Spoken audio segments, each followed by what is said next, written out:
Alors pourquoi dans nos mallettes 2 cuillères, une fourchette?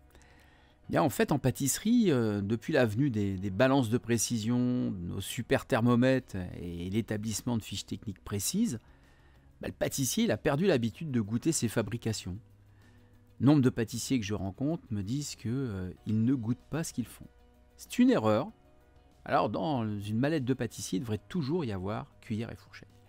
Ici, elles sont en inox. Si nous devions respecter la règle de dégustation, une bonne vieille cuillère en argent serait idéale. Pourquoi? Parce que dans la mesure où elle est plus épaisse, les écarts de température lors de la dégustation sont moins importants. C'est pas moins important, c'est le contraire. Plus c'est épais, plus c'est important. C'est pour ça que dans la soupe, la première cuillère, elle est toujours plus froide. L'inertie. Pourtant, la dernière fois, je te l'avais déjà dit. La fourchette, elle sert encore dans certains rayages. Les sablés et encore la pâte à choux si nous n'avons pas de douille cannelée. Alors, on n'oublie pas de goûter sa pâtisserie, ses crèmes et ses autres fabrications. C'est une étape incontournable de la pâtisserie.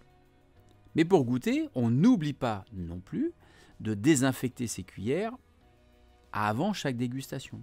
En cuisine, il y a toujours un pot avec de l'eau vinaigrée ou de l'eau très légèrement javelisée qui permettent en fait d'avoir toujours à sa disposition une cuillère prête à la dégustation. Et on n'oublie pas qu'en pâtisserie, on ne goûte pas avec ses doigts. Alors on n'oublie pas sa cuillère pour sa dégustation. Allez, à très vite pour une prochaine recette ou une prochaine idée avec Savoir Sucré.